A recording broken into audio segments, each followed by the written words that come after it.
Hey, everybody. Good evening, and thank you for being here. Happy Labor Day.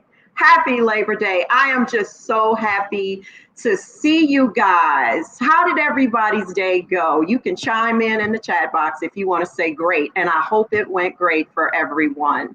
Mine was very laid back, but that's all good. Welcome to another episode of Sisters Against Kidney Disease, and your girl is back, Audrey Bella Langston, and I just want to thank each and every one of you for being here. My guess is I hope all my regular viewers are on the show, and I want to welcome you back, and I want to also welcome all my new viewers as well. And I want to give a special shout out to some folks I know who are probably here that I love, my Lifelink volunteer team. Hey guys, I miss you guys. I apologize. My last show didn't go through. My doctor tweaked one of my meds, right? And for those of us who kind of know are on meds and how that could be, I was experiencing some very yucky side effects, and I thought I'd be able to tough it through. I waited till almost 2 hours before the show, and I knew I wasn't going to be able to hang. When I come to you, I'm coming to you with my absolute best. So I thought it would be wise for me to just back out and get some rest. And here I am, back in full effect. And my guest on that show was supposed to be Melissa Bias, beautiful woman with an awesome testimony. And I will be bringing her back again. She couldn't join us for today, but she will be coming back to the show.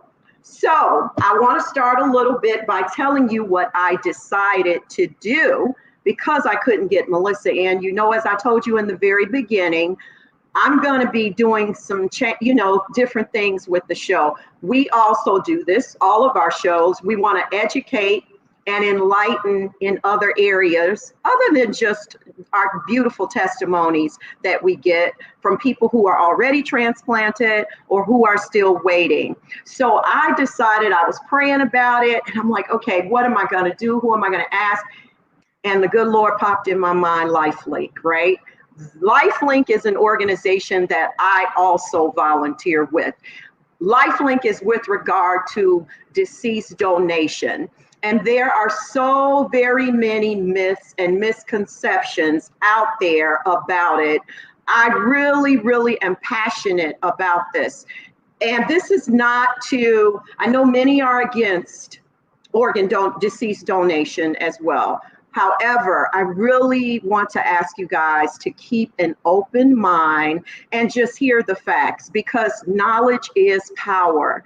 And there's so many facets to this, so many protocols before that even happens. So that's what this show is about tonight. And my guest is amazing at putting out this info. So I want you to keep your ears on. I want you to hit that like button. I want you to share this show. I want you to enjoy it. I do not want you to sit back and not ask anything. If you have a question, please ask. We can't always get to all of them. If you should ask something, and my producer, giving a shout out to my producer, Jared, he always brings it with the visual graphics, right? But if for some reason you should ask something and your question is not gotten to, what I would like for you to do is inbox me, Audrey Bella Langston, here on Facebook, and I promise you within a few days, I will get back to you with a response to that question. Also, let your relatives know about the show. There are so many people who are in need of knowing about not only kidney disease and awareness, but just other illnesses that we sometimes talk about as well. So I just want you to know also that in March, I'm going to give you a few stats. In March of 2020, there were 112,000 people in the US alone that are on the transplant waiting list.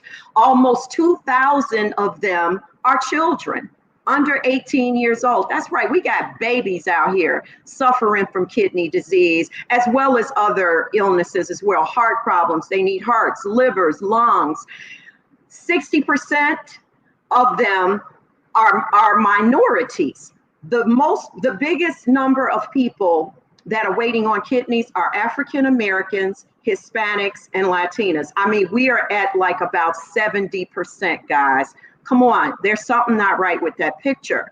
We need to change that. And one of the ways to change it is through deceased donation, guys. We don't need them where we're going. And I understand the disparities again and the myths. All I'm doing again is asking you to keep an open mind. And we're about to give you just a plethora of great information. Okay. So without further ado, I want to tell you a little bit about my guest.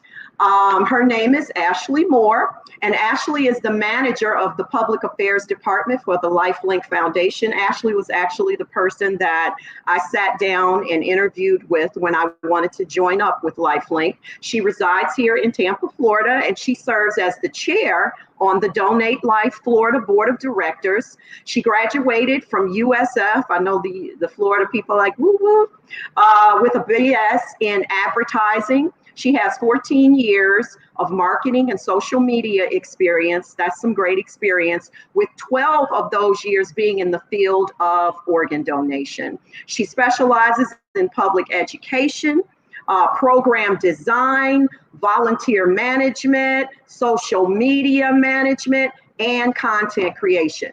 This girl knows her stuff. So let's give a warm welcome to my guest, Ashley Moore.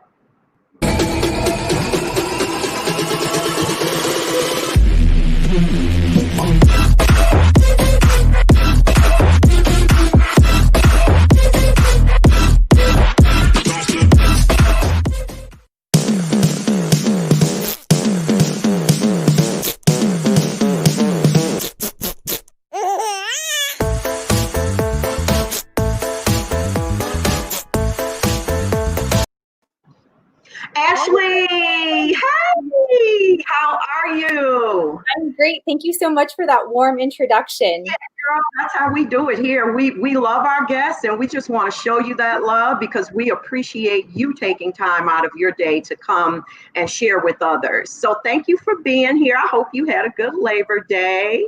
I did. Tried to stay safe mostly, nothing too exciting, unfortunately, but just trying to keep everyone safe and myself. Amen. That's what's most important. So let's just dig in because I'm really excited about this. So the first thing I would like for you to do is share with the guest the primary function of Lifelink with regard to organ donation process and things like that, so they can just get an idea of what Lifelink does. Absolutely. So Lifelink Foundation is the local organ and tissue recovery organization, and we serve the west coast of Florida. So we actually cover about 15 counties, and our job is to work with local hospitals, donors, and their families to facilitate the entire donation process. So that includes if you registered to become a donor, we will work with your family, or if you did not make that decision to donate and donation is an opportunity, we actually talk to your family about that decision and they can make that decision as well. So we work that family through the entire process.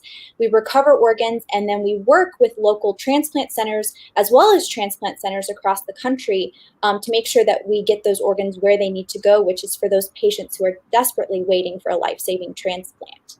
Mm-hmm. Okay, exactly. And so in sharing what you just shared, basically what you're saying is there is definitely an actual protocol that is strategically gone through in relation even with a deceased donor, correct?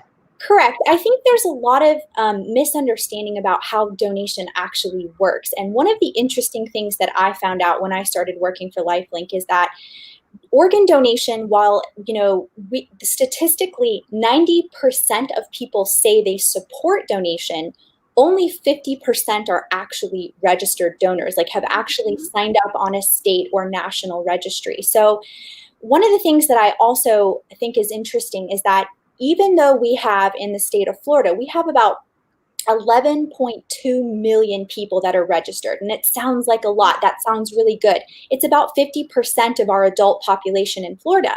Those are great numbers. But the reality about organ donation is that the opportunity for somebody to actually become a donor is very rare. Donation only occurs in about 1% of all deaths that occur. And that has to happen in a form of what we call brain death.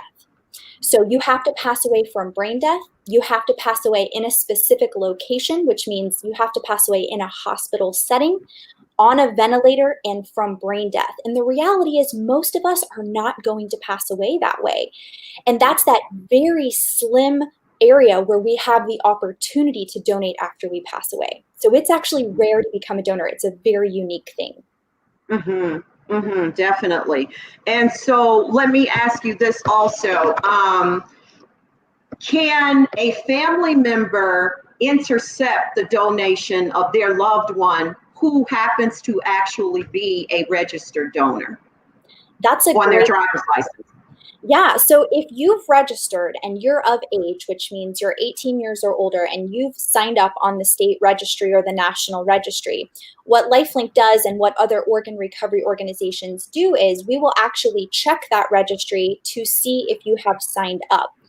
And if you did sign up when you were 18 or older, it is legal registration, which means the organ recovery organization can go forward with the organ donation process. Now, that being said, the family is always involved in the process. Technically, the family cannot decline it if you already signed up. But the thing is, and this is another really important thing I hope we can share tonight, is regardless of what your decision is about donation, I highly recommend you ask questions if you don't understand, get the knowledge to make an educated decision about it. Exactly. Yeah. But share that decision with your family after you've registered or whatever your decision is. Talk to your family about it, because that is a very difficult time, when we're coming to a family and they're experiencing, honestly, the most intense grief you are ever going to experience in your life. Those are normally very unexpected situations where people pass away and donation is an option. It's really helpful for your family to know what you would have wanted, so that there isn't that question of what should we do? We don't know. We never had that conversation. So it's a really important conversation to have. Absolutely. Definitely. It really, really is. And I'm the kind of person, I feel as though I believe in honoring the desires of a person's wishes, be it, how they choose to be put away in death, be it through cremation or burial. And of course, that's if obviously sometimes people haven't set that in place, and it puts a very large financial strain on the family. So they end up having to go with what they can afford. So I do understand that, but just the fact of someone deciding that they want to be a donor, you shouldn't go against that, because then you're more so getting caught up in your personal feelings. Yeah, it's really difficult, obviously with families, and especially, and there are many times when someone is registered and when we share that with the family and it's the first time that family's hearing it. So sometimes that can come as a shock to a family. That's why it is great to have that discussion ahead of time. And, I know people tend to shy away from conversations where maybe they don't want to think about their own mortality. But you know what? The way I think about it and the way I have to look at it is that, you're not really talking about death. You're talking about what life you could give to somebody else. Oh, God, yes. And with organ donation, there's 8 different potential organs that could be recovered. So you're not only potentially giving one life, you're potentially giving 8 lives to people who, are desperately waiting on a transplant. And unfortunately, the thing about organ donation, we don't have enough to go around. That's why there's a wait list. That's why there's over 109,000 men, women, and children across the country who are currently waiting for that call. And unfortunately, roughly every day in the United States, about 22 people pass away because we did not have an organ available in time. And so there's a lot that goes into it. And I know it's hard when you don't get to see it. And if you don't have a connection, it's definitely something that I'm really proud at the Lifelink Foundation. We provide a lot of public education. So if any type of organization or business or student group or club wants to get a presentation, we are so happy to come and give that. Normally that would be in person, but now since we are, dealing with COVID-19, COVID-19, we can do it virtually. So we've been able to change our practices so that we can still continue to provide education and teach people, what does it mean to become a donor? What are you signing up for? And who are you going to help? And how does that process actually work? Because I know that is something that people don't see. And if you don't see it, sometimes it's hard to understand. Definitely. I totally agree. So Ashley, can you also touch on what are some of the things that have to be matched in order to be considered, for a person to be considered for a deceased donor, and how they prioritize it? Because this is something else that people are confused about. You know, and I think a lot of these misconceptions even come from television, in a way, movie. I mean, because it's television. And I've told my friends that are near and dear to me and family, it is so much more detailed than that. This is a legal thing here. There are legalities involved. Right. And it's interesting. I think a lot of people do see donation on our like drama medical shows. It's not like what happens on Grey's Anatomy. It doesn't really work that way.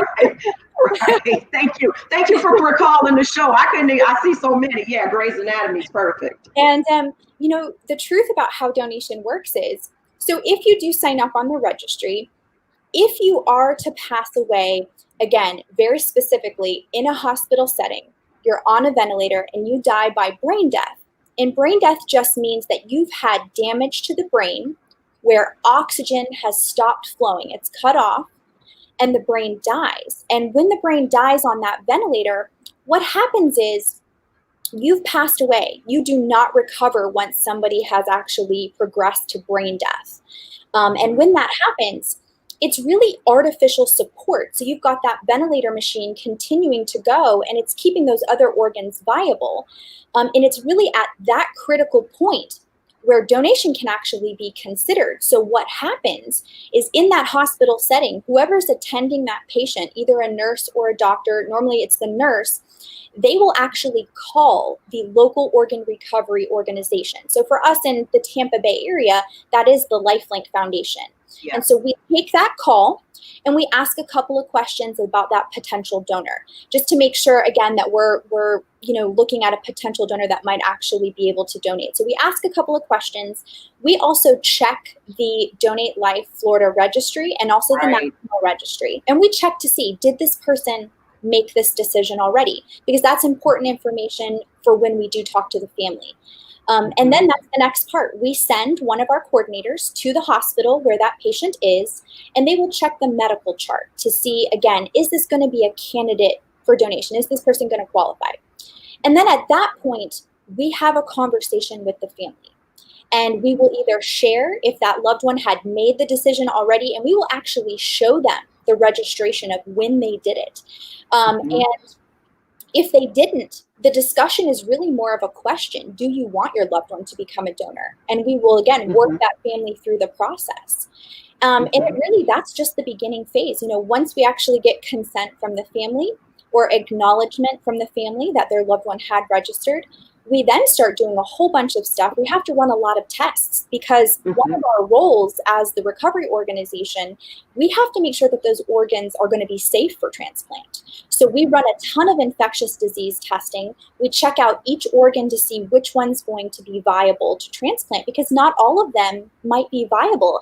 And this is kind of rolling into one of those other myths. There's so many people out there who think that they're too old or they're too sick. Like, you don't want my organs, they're no good. I hear that so much in the public. But the reality is, you would be surprised what you are able to donate. And I always like to give the example. Let's say my kidney is only working at 5%, but maybe this other person has 85%. 85% isn't perfect, but it's way better than 5%. So we have to think about those things. Just because we're not 100% in the most perfect health, that does not mean you'll be ruled out for donation. So regardless of your age, we will look. It's about how those organs are doing at the time of death. How are they? If they're functioning well, we can transplant them. And Lifelink, even if we can't recover all 8, we will still go in just to recover 1, because that means that one person off of that wait list, that's one life saved. So, Mm-hmm. We're going to do our due diligence and make sure that, again, those organs are going to be safe for transplant. Mm-hmm. But after that, we then work with UNOS. And so if you've ever been a transplant recipient, you're familiar with UNOS. That's the United Network for Organ Sharing. And that's the national wait list where you have to get listed and wait. So we put in all of the information once we've run our tests about those organs. We put all of that information into the UNOS computer system. And there's an algorithm that basically determines how long somebody's been on the list, their medical compatibility, and also their geography, because timing is also an issue. People kind of forget that. We only have a certain amount of time to transport organs. And then that actual list will give us the top match for the person who matches that organ. And then we will call that transplant center where that patient is waiting, and we will offer that organ to the transplant center to accept for their patient. And so once we know where they're all going, we then work with the hospital because, again, we're guests in their facility. We're just trying to facilitate the donation process. We have to see when we can get an OR scheduled and when we can bring in our own team to do the recovery. It's not the hospital that's doing the recovery. It's Lifelink. It's our own team that's coming in to do the recovery. And so once that happens, organs are recovered, and then we actually transfer them. So we either drive them if it's local, or we fly them, because they have to get to a location in a very quick amount of time in order for donation to take place. So there's a lot that goes on behind the scenes that we coordinate to make sure that donation is going to happen and it's going to be effective. And, I got to I don't know if you remember the Jaquise Welch story. Yeah. And for those of you who I don't know if this went, global in the news, but Jaquise was I believe he was 17 years old. This was last year. The star football player of his high school here in either St. Pete or Sarasota. St. Pete, St. Pete, yeah. And Jaquise, they were practicing. I don't think it was a game. I think they were practicing. And as you guys know, it gets very, very hot here. Now, I always feel that's so dangerous for athletes, but they push through it. This is what athletes do. But unfortunately, Jaquise lost consciousness. He passed out. He was rushed to the hospital, and it was discovered that what he had was, I believe it was an AVM, which is arterial venous malfunction. And that has to do with something in the brain, if I'm not mistaken. And unfortunately, he slipped into a coma. He wasn't showing any brain function. Now, the ironic thing, I was working, serving at TGH that day, volunteering. And I didn't know about it at the time until one of the ladies from the media department came up to me, as well as one of my other fellow buddies at the hospital who volunteers. And she asked us, would we be willing to go on camera and talk about it? Tampa Bay News was in the hospital interviewing about it. And we said, well, sure, what happened? And I was like, oh my God. But the amazing thing was that the year before, he had gotten his driver's license at 16, right? And so his mom went with him, and she was sitting there while he was filling out his paperwork. And he said, Mom, what is this? I've seen this before, but I'm not sure what it means. And what it was the question that asked you, would you like to be an organ donor? And she said, oh, well, that's pretty much when, upon your death, you agree to donate your organs to save the lives of other people. And she said, oh, well, I definitely want to sign up for that. What do I need them for? I might as well save somebody else's life. Now, I'm sure that young man did not know he wasn't going to be here the following year. But just the courage of his mom and just how that whole thing went down was so moving to me. That was a heck of a decision to make, but she knew after having that conversation that he was willing to do that, and I'm sorry, go ahead. It's so important. I think, you're hitting too on like, that he went to the driver's license office. That's actually the main way. I would say about 90% of people who sign up to become organ and tissue donors, they sign up when they go get their license because you're normally asked, and that's normally pretty standard across the country. You'll get asked, do you want to be an organ donor when you sign up? And it's a great opportunity to do it. And if you miss that opportunity, actually, I have a story where when I was growing up, I got asked that question and I actually said no because I never had any education. No one came to my school before I went to go get my license. I never talked about it with my parents. It wasn't a topic that came up. And so I was afraid to sign up because I didn't know what it meant. But it wasn't until I started working for Lifelink and I truly understood the process. And I'm like, wow, this is an amazing mission. Again, giving life when you are gone. What an amazing legacy to leave behind. And so I signed up, but since I wasn't going to the DMV for a while, I don't know how it is for everyone, but I know in Florida, we don't go back for like 7 or 8 years to get our licenses. Yeah. So I went to our state registry, which is donatelifeflorida.org, and I signed up there. And again, if anybody's watching from across the country, you can sign up on the national registry, which is registerme.org. So let's take this into, and let me say this before I bring this other guest question to you, Ashley. When I do the events, for Lifelink, when we go to the events, we do also have the cards where we sign people up right then and there. Now, on those cards, you can actually be very specific in what organs you may not want to donate. It is actually a question on the card. Like some people are very particular, and they may say, like I had one lady say, you know what? Yes, I'm all in for it. Just don't take my eyes, the corneas. That's a great thing to bring up because I think that's another thing people really don't know. So many people, again, 90% sign up when they go get their license. Most people don't realize you actually have a profile on the state registry and you can go online and access it throughout your entire lifetime. You can update it, you can change it, and you can actually check off every single organ and every single tissue you do or don't want to donate. You can make your registry very specific to yourself. And again, donation is a personal decision. Our job is to just educate. We want people to make that decision based on the truth, based on the facts, not what you hear or may see on TV and in shows, because it's not necessarily portrayed in an accurate fashion. And we want people to make that decision with the correct information. Absolutely. So earlier we had a question, Jared, from a very dear friend of mine who's like a sister, Michelle Oglesby. She was asking, and I was going to bring this up to you. You see it. What if a person passes away from COVID-19 and was an organ donor? Can they donate? But that was also going to be my next question to you, Ashley, as far as what's going on in relation to donation and COVID-19. Well, thank you, Michelle, for your question. This is a very relevant question and something that has newly developed this year. So when we are looking at potential donors, we are actually testing all of our potential donors for COVID-19 because if they do test positive, they are unable to donate.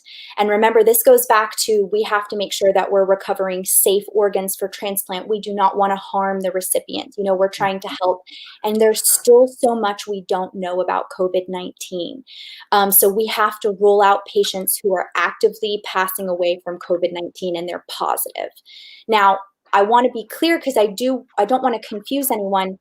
If you do get COVID-19 and you recover, in the future, you still may be able to become a donor. It is only if you pass away from active COVID-19. So just want to be clear. But yes, that's a great question and really relevant for today's time. And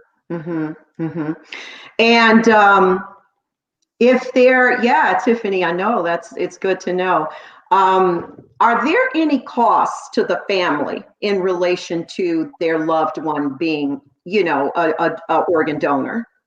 That's a great question. There is no cost to the donor family. So when Lifelink actually takes over the case and we perform organ donation, actually all of the costs that it takes to recover organs is something we incur at Lifelink. We actually pay for that. So the family is never charged for anything in the donation process. Great. Great, great. That's good to know too, because, also during a time like that, as you said, emotions are high. I mean, you got a million things going through your mind. And I know one of those first things, obviously, is the grieving process. And then, especially if it's an unexpected death or accidental. But then also, I know when I've had to bury my grandmother and all, I mean, the next thing was like, oh God, let me check the financials. You know what I mean? Because it does cost money to bury our loved ones. So that it is good for people to know that donation is of no cost to them. What about, Ashley, can you share with everyone about directed donation? Are you familiar with that one? I know you are. You're skilled. Directed donation doesn't come up often, but it's an interesting option for people who maybe you have a loved one who passes away and has the potential to be a donor, and maybe you also know someone who needs a transplant. You can direct donate to your friend or to your family member if it matches. That's the critical key. So we have to test to see, is it going to match blood type? Is it going to match medically?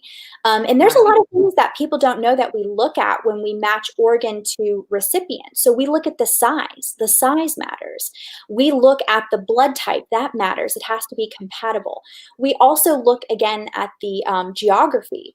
Because that's going to determine how far we can actually transport the organ. The heart and the lung, they're very sensitive organs. They're only going to go about 4 to 6 hours before they have to be transplanted. They're not going to go that far. They don't travel that far. Now, our kidneys and our livers, they're a little bit hardier. They can go about 24 hours before they have to be transplanted. So they can go a little bit further. So there's just a lot that we have to take into consideration when we do have organs available. But directed donation, it's rare, but it does happen. If people bring that up, we can see if they are medically compatible with whoever they wanted to donate to.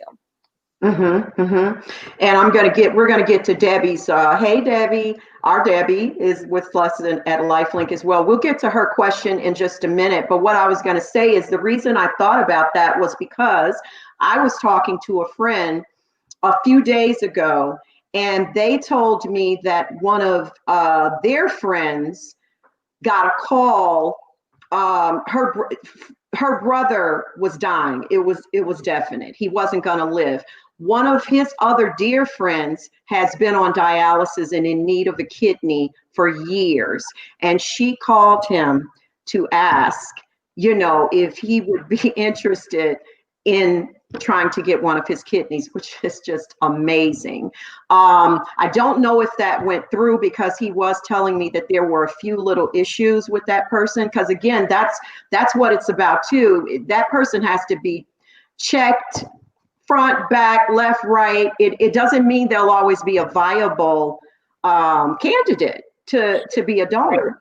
Well, there's so many things for the recipient to be ready for transplant, right? So transplant patients, they go through so much in that process of being ready to receive a donation. So in order for directed donation to take place, that transplant patient who's waiting, they have to be officially listed on UNOS. They have to be actively waiting on the list. They have to have gone through all those medical appointments and everything you have to do to get listed. And then also too, when it comes to transplant, you have to be able to receive that surgery. If you go into the hospital to get the transplant that day and you're actually sick, maybe you have a cold or something, they're not going to be able to transplant you, until you get a little bit better, because they want to make sure again that surgery is going to, you're going to be able to make it through that surgery. Right. Jared, can you put that question back up that Debbie Ismer had? And I think it was about what current research, does Lifelink do research on living donors? That's a great question, Debbie. So Lifelink is involved in research. Actually, that's another thing you can sign up for when you actually go online to your registration. So for us, again, in Florida, that's Donate Life Florida, you can actually check off organs for research. Now, this happens occasionally if we cannot recover the organ and transplant it. There are some times where all the tests we do look great, but when we recover the organ and we physically look at it, there may be something wrong with it and we can't transplant it. But if you or your family consented for research, we can actually see if there's a research program going on that's maybe taking that particular organ, and we can actually send it to research. And I think people forget too that there's so much that goes on with research, that we're trying to improve donation. We're trying to improve transplant, to make it easier, to make it better, to make it faster and smoother. There's a lot of research projects that are going on. And actually, that's something, Debbie, I've been recently looking into with Lifelink, looking to see what we can share, because there are a lot of different research projects going on, really to determine how we can better do our jobs, and again, for transplantation to be better. So I will have to do some more research and get back to you, Debbie, but there is a lot that we do to promote research and make sure that we're staying on top of, new things that are coming down the pipeline. Organ donation, I think it's also interesting because it's a type of medicine that hasn't been around, that long when you think about it. The first transplant was done in the 50s. And so we've come a long way, but there's still a lot more advancements I think we're going to see in this field. So it's a very exciting thing to kind of watch and see how it's developed over the years. Definitely, for sure. So what I want to do now, everyone, is we're going to get into a little role playing, a little Q&A. When I do speaking engagements for Lifelink and representation engagements, as I think, I'm not sure if Ashley actually shared that part, but we have volunteers that we go all over the city.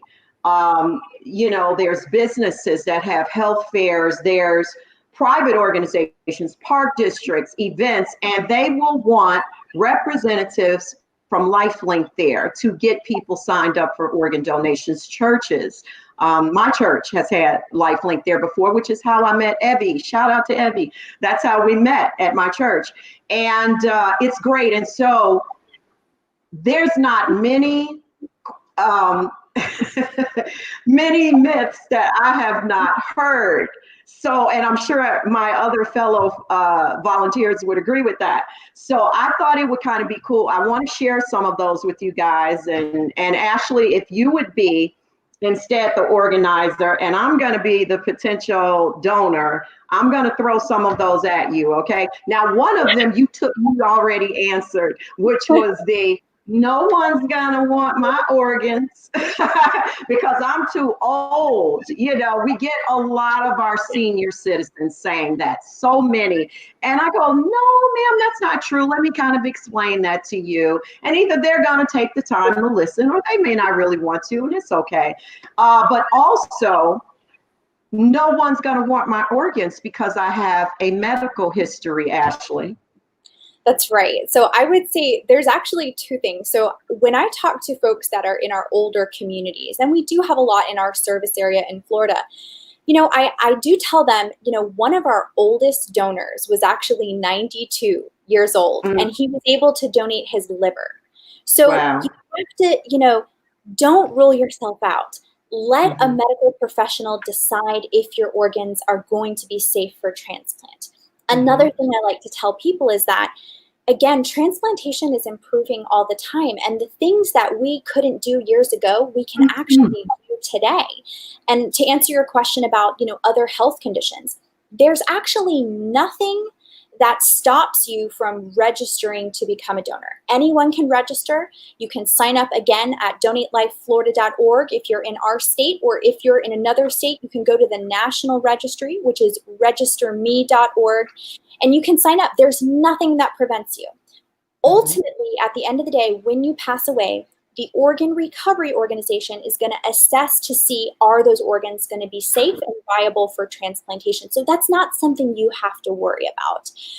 Another thing I like to share with people, just to give you some real specifics on some examples of things that technology has actually improved on over the years, hepatitis is actually not a rule out. There are patients who have hepatitis who are waiting, and there are some strands of hepatitis that actually medicine can actually make undetectable, and it actually makes that transplant last longer. So that is not necessarily a rule out anymore. Also, HIV, another thing that we used to not even be allowed to recover. We can actually recover HIV donors and transplant specifically to HIV patients who are waiting. Now, I want to explain this a little bit because everybody always has questions. Obviously, this is not a patient who's passing away from HIV causes. HIV has become a manageable thing. If you're taking medication and you're watching it, you can actually live. And if you pass away from something else and you've managed your HIV over the years, you still might be able to donate. So I really want people to think about that, you know, there's a lot of things out there. Don't rule yourself out. Great, great. So I don't know if I'm really feeling donation, because I heard that if I'm in an accident and the hospital knows that I'm going to be a donor or it's on my driver's license, the doctors are going to withhold treatment from me and not attempt to save my life. Bella, that's probably the biggest question I get whenever I do presentations and talk to people in the public is they're afraid to put it on their driver's license because they really truly believe that if they get into an accident, no one's going to try to save them. They're just going to let them become a donor. And nothing could be further from the truth. And again, it kind of goes back to the process of how donation works. Let's say you do get into an accident. You know, what's going to happen next? The paramedics are going to get there. They're going to try to, again, get you stable and get you to a hospital as quickly as possible. That's their job. That's what they get paid to do. They don't have anything to do with donation. If they are looking at your license, they're actually looking to find out who you are so they can contact your family so they can get your family to the hospital. When you get to the hospital, you're going to come in through the emergency room center. You are going to get treated. Those doctors are there to save your life. They do not know if you are actually a registered organ and tissue donor. Even if they look at your license, that is not verification, and that's not what we use to move forward with donation. So you have to pass away in a hospital setting, like I said, like from brain death, on a ventilator. And again, that's the lack of oxygen to the brain. When that happens, the hospital is required to call Lifelink to let us know that we have a potential donation candidate. But ultimately, the hospital does not know whether you're a donor or not. Only the organ recovery organization can access that information. And so again, we're going to talk to your family. This is a very formal process. So your family's always involved. And one thing also people don't realize is when we talk to the family, we actually have to learn a lot of information about this potential donor. We ask a lot of medical history questions. We ask a lot of social history because we want to know, have you traveled anywhere recently? Have you been to parts of the world where we may need to do more testing to make sure that you don't have something that might be unusual or may be common in another place? So the family plays such a critical role in the donation process because we learn a lot about the history of that potential donor. So the reality is donation is rare. It is only going to happen if you pass away, and specifically from brain death in that hospital setting on a ventilator. And ultimately, donation is something that we do discuss with your family. Regardless of whether you signed up or not, we have a conversation about it. So I really don't want anyone to fear it. And I think that's the biggest thing. People fear the unknown. If you don't know how it works, you don't understand. So I'm so happy we could talk about this and kind of share this information. And I highly encourage anyone who's listening on the call tonight, if you want to get a presentation for your group or an organization, again, a business or a school, please reach out. We will get in touch with your local organ recovery center and have them present to you, because it is so important to know that process and to understand it so that we can make sure that we're not letting fear stop us from helping others. Awesome. So I'm just going to be honest with you, Ashley. As an African American, I am not I don't feel that I'm interested in being a donor because I've always heard, and I'm not the only one that feels this way, that our organs primarily just go to Caucasians, wealthy people, and famous people. And I do not think that's right. That's a great point. And I think, again, people don't understand the wait list. So what I normally share with people is that currently in the United States, again, we have 109,000 people currently waiting. 60% of that wait list is minorities, heavily African American, heavily Hispanic. So unfortunately, there's a lack of education in these communities where we need to talk more about this. We need to bring that education. We need to have open conversations. We need to understand that process so that we can better help those that are in need. And I think another interesting thing, organs don't know color. It does not matter, what race you are. Sometimes, though, if you are genetically linked to someone, sometimes those transplants can be better. But it's definitely important that we talk about it with those communities to make sure that everyone gets the information. Because, again, it's all about your personal decision, but knowing the truth. And we're actually helping, again, the majority of minorities who are on that wait list, which is really, really important. Yes. Yes, definitely. Well, that was my friend that just said that to you. And me personally, I heard that they would sell your organs on the black market. Yes. And again, this is another one I feel like you see in a lot of like urban legends and all these crazy things that you hear. There is no black market in the United States. In the United States, we have a very strict organ recovery system. It's one system and everybody has to be in it.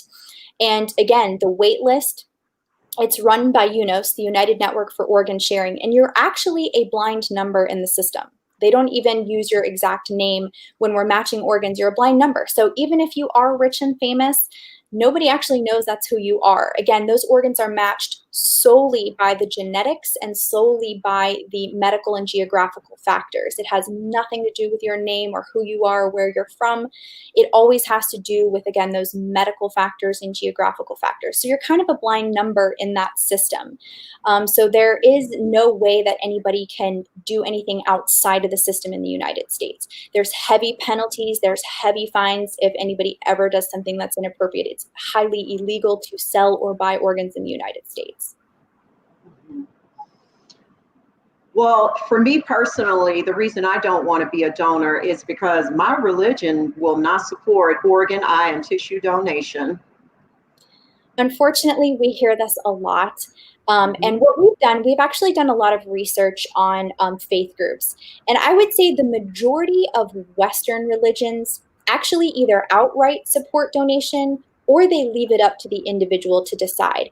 Here at Lifelink, we actually work very closely with our faith groups. We work with our local organizations to bring this education, to have these talks at churches, at Bible studies, because it's a great topic to discuss. And again, I think when you look back at what donation really is, again, it's about saving someone's life, giving them the ultimate gift. And a lot of times when you really think about that in scripture and for most things, it actually goes very hand in hand with many religions, is helping other people. What would we want to do if we needed an organ? Would we help someone else? So I think it's definitely something that should be discussed more and talked about. And again, at Lifelink, we actually are coming up in November. National Donor Sabbath is a big time where we reach out to our local churches to provide information, to provide discussion. And we're definitely going to have some virtual options on that later this year. Well, I can't be a donor primarily just because I want an open casket funeral. This is another thing I think people have that fear and they're maybe afraid to talk about it.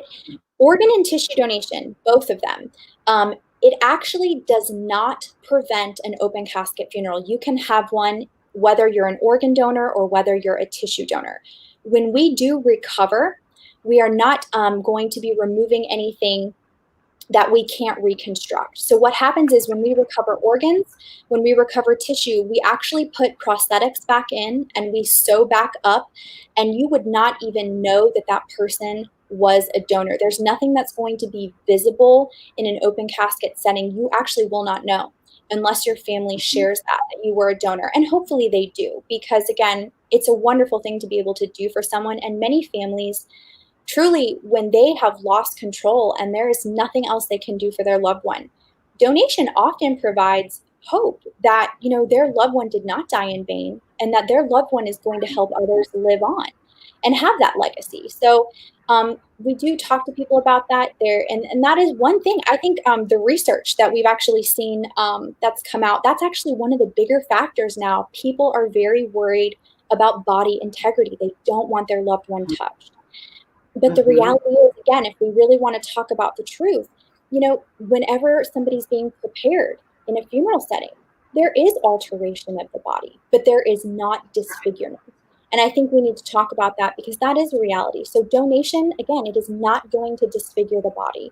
We are removing and we are putting prosthetics back in, but we are reconstructing. And actually, in many cases, to be honest with you, when donors come in and they've had a horrible accident, a lot of times we clean them up and they're going to look a lot better than they did coming in, because we want that family to know that we took care of their loved one. We take our jobs very seriously. We work very hard, and we want that family to be proud of that loved one and that decision.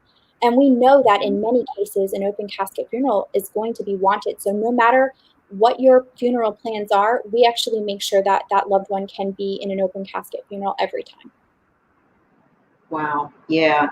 Thanks so much for that, Ashley. That was fun. I mean, but everything I just shared, guys, were the things that I am asked the most, or is presented to me as a reason not to donate. And again, as I said in the beginning of the show, in the intro, this is not about, we don't try to bully anybody into being a donor. That is not what we're here for. We're here to educate and enlighten you on these myths and misconceptions. So those were the things that I am asked the most. I'm sure some of my other fellow volunteers are asked things too, probably some of that same stuff, because that is pretty much the most popular ones.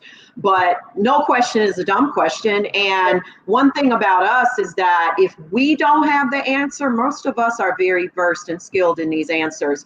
We will get you the answers to those questions.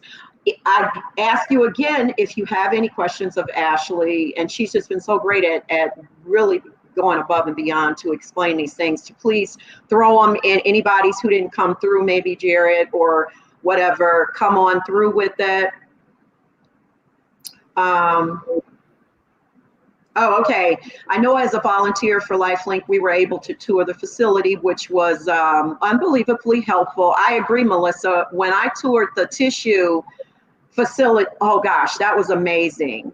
Yeah, thank you. Thank you for sharing that. That is an amazing experience and so interesting. And that was an aspect of transplantation that I had not been versed in yet. So that was really great for me to be able to do that.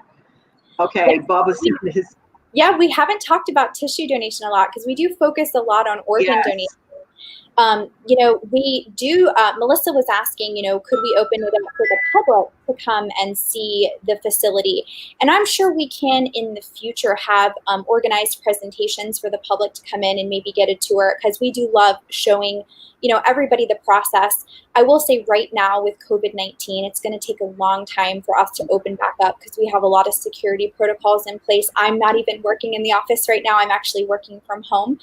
But I will say intermediate time, again, I will put it out there. If anybody would like a presentation, we give public education all the time. Again, normally in person, we'll come to you. But if you want a public educational presentation, we are so happy to provide it, because it really does give people that opportunity to get all of their questions answered, fully understand the process, understanding what it means when they're registering to donate.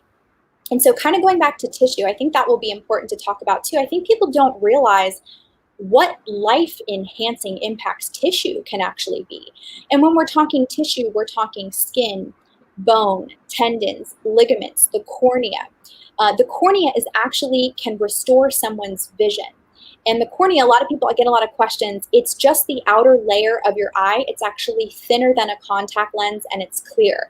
You've probably met somebody who's had a cornea transplant and you didn't even know it, because it's not something that you can actually see when it's transplanted. When we talk about skin, if you're a victim of maybe burns, you have to have some type of protective barrier, otherwise you can get infection. So we do recover skin, and skin can be very life-saving for those people who are suffering from severe burns. Also, when you're talking about ligaments and tendons, there's a lot of people who have a need for sports injury repair. If you tear your Achilles heel or your ACL, we actually use donor tissue to repair those. So it's really interesting to see. Also with bone, for a lot of people who need spinal graft surgeries, if you've ever had a crushed disc or a pinched nerve, sometimes you need to have a bone wedge put in so that you cannot have pain, that you can actually pick up things and be able to lift things. So it's amazing. Like, tissue is definitely a topic that I think we forget about, but there is so much impact.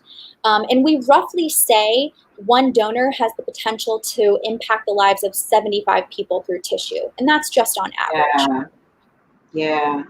That's right. That's right. It's so amazing, that tissue donation as well. So Claudette, Pernell asked, what about someone who may have hypertension? Is it possible for them to be a donor? Potentially, yes. And again, it really goes back to what we will do is after someone passes away, we will assess each organ. And again, it may not be all. And I think that's what we have to remember. You know, we have no idea how we're going to be when we go. We don't know what's going to be going on with ourselves. If you want to sign up and you want to do it, register, because it at least gives the option for somebody to look and see, can we do this? Can this be a potential donor? Are these organs going to work for somebody? So again, there's very little, nothing stops you from registering. Again, we're going to assess at that time of passing to see, so it's definitely a potential. Okay.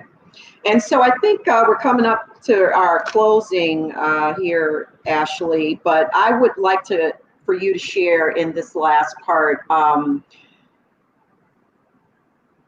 Can you share with everyone if the recipient, is it possible for the recipient to get to know the family of the donor, you know, and kind of how that works? Because to me, this is such an amazing aspect of it. My donor was living, my godson. So of course, that was my godson. But I will definitely say I am the kind of person, I know this is sometimes not the choice of the recipient.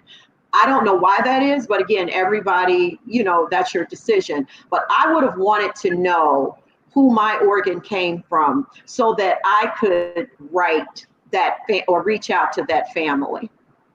Yes. So interestingly enough, there are cases where sometimes families do get to meet, actually. So how that process works, it has to be a mutual decision. So the donor family has to want that, and the recipient has to want that for us to make that happen. And so what we encourage people to do is, if you're a recipient, you can start out that journey by writing to your donor family. And actually at the Lifelink Foundation at our website, we actually have some guides, because I know a lot of recipients, you're so grateful, but a lot of people tell me, I don't know where to start. I just don't even know what to say. I mean, obviously thank you is never enough. And I hear that a lot. So if you need help, the lifelinkfoundation.org is our website, and we actually have some brochures on there that actually give you some tips for writing to your donor family. So you can write to your donor family, and how you would get that process started is you would send the letter to your transplant coordinator. And what the transplant coordinator will do is we'll send it to whoever the organ recovery organization was that recovered your organ. And then once the organ recovery organization gets it, like Lifelink, we would send it to the donor family. And again, just so that you know, donor families can decide whether or not they want to continue to get communication from us or whether they don't. And again, I think in today's age, people are more willing to connect.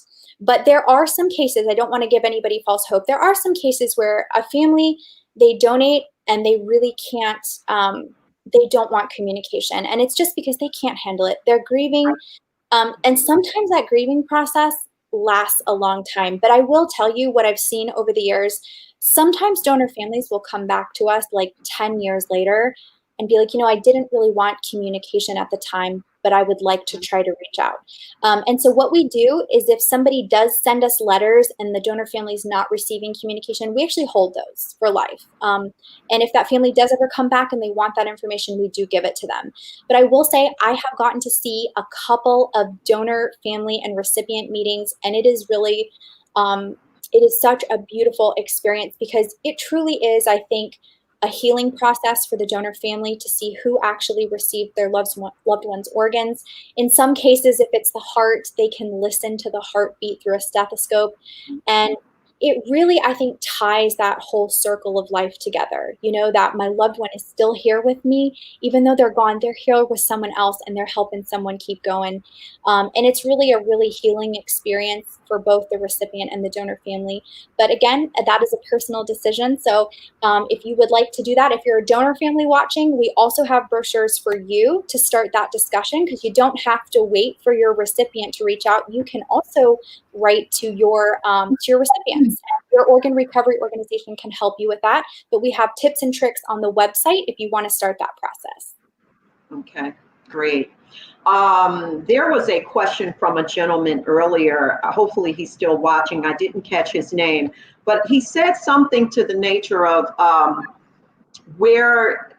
does he go about reaching out in relation to a transplant or something to that nature. Now, I was a bit confused. If you're still there, if you want to give a little clarity on if you meant actually acquiring a transplant, or are you just kind of saying transplant in relation to being a donor? So if you are still there, or you could just touch on that fact, Ashley, in both regards. Yeah, I'll touch on that in both regards. So the first one, if you are in need of a transplant and you're just in that beginning process, Lifelink only deals with the donation side. So we work solely with the donor and the donor family. And then once we recover that organ, we pass it off to the transplant center. So if you're a patient and you're looking to get transplanted, you're looking to start the process, what I would recommend doing is going online and seeing your local transplant centers. Who are those? For us here in the Tampa Bay area, we have two. One is Tampa General Hospital. The other is Largo Medical Center. And I would start there. That's where you need to decide where you would like to go to see if you can get listed and which transplant center you want to go with. Again, there's a lot of great resources. I recommend patients going to unos.org. Again, that's the United Network for Organ Sharing. They have a lot of really great information on average wait times at facilities, because again, in some areas you may have more options to choose from. But if you are looking to sign up to register your donation decision, you've decided you want to become an organ and tissue donor, again, we've got it scrolling on the bottom screen. For those of you in Florida, I would go to www.donatelifeflorida.org. Or if you're in another state across the nation, you can sign up on our national registry, which is registerme.org. Awesome. Thank you, Ashley. So in closing, is there anything that, I know I had a lot of questions for you, but is there anything that I may not have asked that you think would also be beneficial for the audience to know? I think I really appreciate just you giving me the opportunity tonight. You have asked some really excellent questions, and you really have covered the major questions we get, those misconceptions about, people worrying that they're not going to be able to become a donor, or that they're, going to be forced to become a donor. And that's just not the case. I really would like to leave everybody just with the thought that if you aren't sure about something, ask for that education, reach out, get information. Organizations across the country, just like Lifelink, are so willing to provide that information to any group. We talk to, again, the young, we talk to the old, we talk to everybody in between, because the reality is anybody has the potential to become an organ donor and tissue donor. You have the ability to save lives. So I highly encourage you, if you are going to make that decision, talk to your family. Let them know what you decided. And again, register your decision. That's a big part of it. If you want that to happen, register that decision so that you are on the registry, and talk to your family. Let them know, because again, they're going to help support that decision after you're gone. And we really appreciate those who have registered. I appreciate all the volunteers that I've seen on the call tonight. So again, thank you for showing your support. And again, Bella, thank you so much for reaching out. I love talking about it. I'm very passionate about donation, and I'm really excited we could share and talk about some of those common misconceptions tonight. Yeah.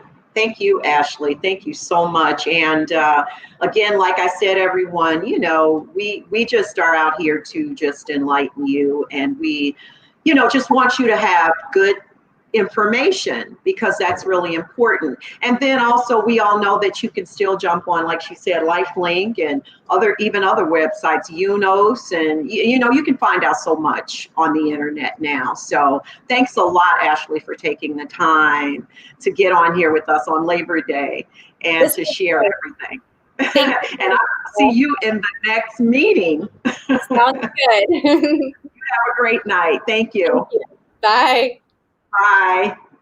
Wow. So wow, guys, yeah, that is just, you know, I know it's a lot of information. It's still a lot to think about, and you know, it's no rush, but I would implore you to just, if you're not a donor, I'm sure many of you on here are, and if you are, I thank you for that. But you know, the thing is that also, you know, I shared with many people a little story that I want to share with you guys. When I was doing a speaking engagement back home in Chicago, and I believe it was for Donate Life, and sharing some of the same stuff that Ashley and I just shared about the ins and outs of donation. And it was a window for everyone to ask questions. And this gentleman was very, very, a little agitated, it seemed like, in regards to just the donation factor. And so I asked him, sir, why are you so against donation, if you don't mind me asking? And he said some of the same stuff, a few of the same things. And I listened to him patiently. And then I said, well, may I ask you a question, if you don't mind? And he said, yeah. I said, sir, if something happened to you, be it through organ you lost through a very traumatic situation, accident or whatever, or one of them just failed, would you be willing to receive a transplant? And I said, I'm going to guess that you wouldn't, because you are so almost vehemently against, you know, giving even in deceased donation. So would you take an organ? And he goes, and you could have heard a pin drop in the room. I mean, it was that quiet because it had to be about 80 people in this room. And he goes, well, yeah. I mean, yeah, I would, you know, I would take one to save my life. And I said, so sir, you would take what you're not willing to give? I couldn't believe that. And so after it was over and we were having cake and coffee for everyone, he came up to me and he said, excuse me, can I talk to you for a second? You know what? You are so right. And thank you for allowing me to see that, because I guess I just never viewed it as anything happening to me. And he said something could happen to one of my children or my wife, and they may need an organ, and you're right, and I'm going to sign up. So I said, well, sir, it wasn't meant to, you know, to degrade you or belittle you in your decision. I just wanted you to know, to really look outside that box and know that just isn't a cool thing to, you know, to even do. So we just have to think about our families and what we would want for them to preserve, to save their lives. That's it. That's all. So I'm so glad that we had this time together again. And, you know, I always leave you guys with a reflective scripture. So today's is going to be under Luke 6:38, and it's one of my favorites, which is give and it will be given unto you, good measure, pressed down, shaken together and running over, it shall all be poured into your lap. For with the measure you use, it will be measured to you. And in essence, what that is saying to us is that we have to give away our lives sometimes in order to be given life, for it to be given back to us. But not only that, given back with a bonus, okay, and a blessing, and giving not to necessarily be getting in return, but just from the aspect of the generosity, because generosity begets generosity, right? So just, hey, pray about that. Share it with your family. Share these things with your children also. We living in the real world here, and we got all this COVID-19 and so many things going on in our world. So we just cannot get enough education in every aspect, especially when it comes to life. Have your life more abundantly.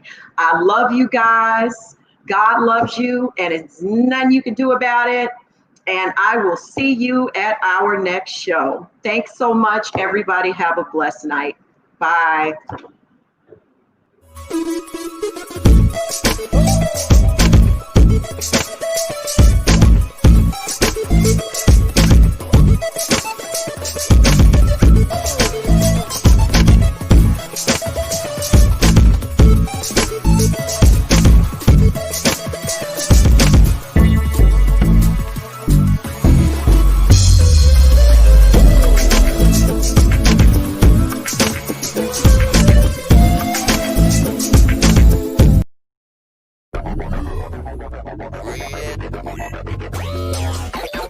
Read.